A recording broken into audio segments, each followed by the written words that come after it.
5 సంవత్సరాల వైఎస్ఆర్ కాంగ్రెస్ పార్టీ పాలన పేదవాళ్ల పాలిట శాపంగా మారింది.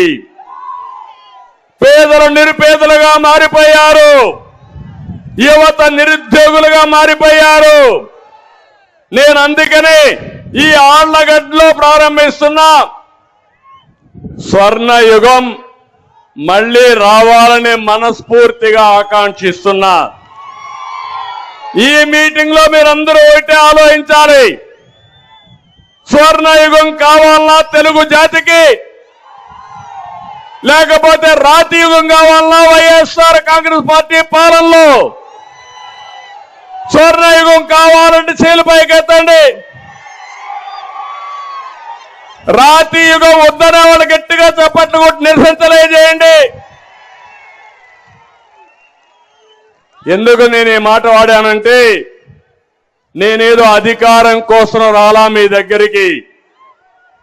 14 సంవత్సరాల ముఖ్యమంత్రిని, 40 సంవత్సరాలుగా ఎమ్మెల్యేని, ఇప్పటికే 47గా ఎమ్మెల్యే. ఎవరికి దక్కని గౌరవం దక్కింది. ఎవరు చేయలేని పనులు కూడా నేను చేసిన నిజాయితీ నిరూపించుకున్నా. ఈ రోజు నేను ఒక పిలుపు ఇవ్వడానికి వచ్చా. రాతి యుగం వైపు వెళ్తారా, స్వర్ణ యుగం కోసం నాతో నడుస్తారా అని మిమ్మల్ని అడుగుతున్నా. మీరు ఒక విషయం గుర్తుపెట్టుకుంటే, అనర్హులకి, అసమర్థులకి, రాక్షసులకి అధికారం ఇచ్చాం. అదే మనకు ఈరోజు కష్టం. అలాంటి దుర్మార్గులు రాకపోయింటే కష్టాలు వచ్చేటి కాదు. దీనికి ఒక సామెత చెప్తాను, ఒక చిన్న కథ మీ అందరికి ఆలోచించుకోవాలి. మీరు కూడా ఒకప్పుడు ఇనుంటారు కానీ మర్చిపోయి ఉంటారు. భస్మాసుడు ఉండేవాడు, జ్ఞాపకం ఉందా అందరికీ? ఈశ్వరుడి భక్తుడు భస్మాసురుడు. ఆయనతో తపస్సు చేశాడు బోళా శంకరుడు.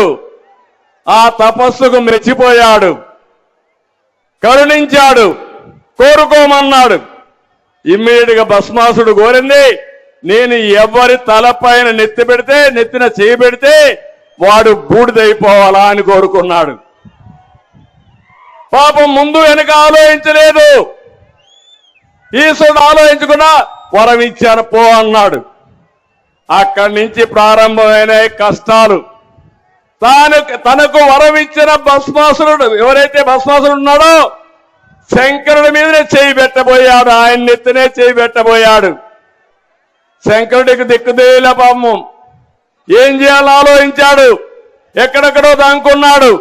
కడాన పోయి విష్ణువు దగ్గరికి పోయి, తప్పైపోయింది, నేను వరం ఇచ్చాను, వాడు నానెత్తినే చేయి పెడుతున్నాడు, కాపాడు మహోప్రభు అంటే, అప్పుడు ఆయన మీరు చూస్తే విష్ణుమూర్తి మోహిని అవతారంలో వచ్చి ఈ భస్మాసురుణ్ణి మోసగించి కూడా అంటే మరిపించి తర్వాత ఆయన చెయ్యి ఆయన ఎత్తినే పెట్టుకున్నాడు.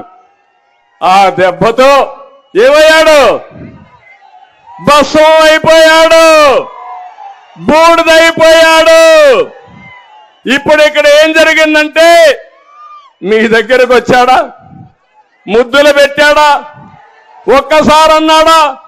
మురిసిపోయారా మీరందరూ? ఓటేశారా లేదా? ఇప్పుడు అందరూ నెత్తిన చేయి పెట్టాడా లేదా అని మిమ్మల్ని అడుగుతున్నా. అందరికీ కష్టాలు వచ్చాయా లేదా మీరే చెప్పండి. ప్రతి ఇంటికి, ప్రతి ఊరికి, ప్రతి ప్రాంతాన్ని నాశనం చేసిన చరిత్ర ఈ యొక్క సైకో జగన్మోహన్ రెడ్డి.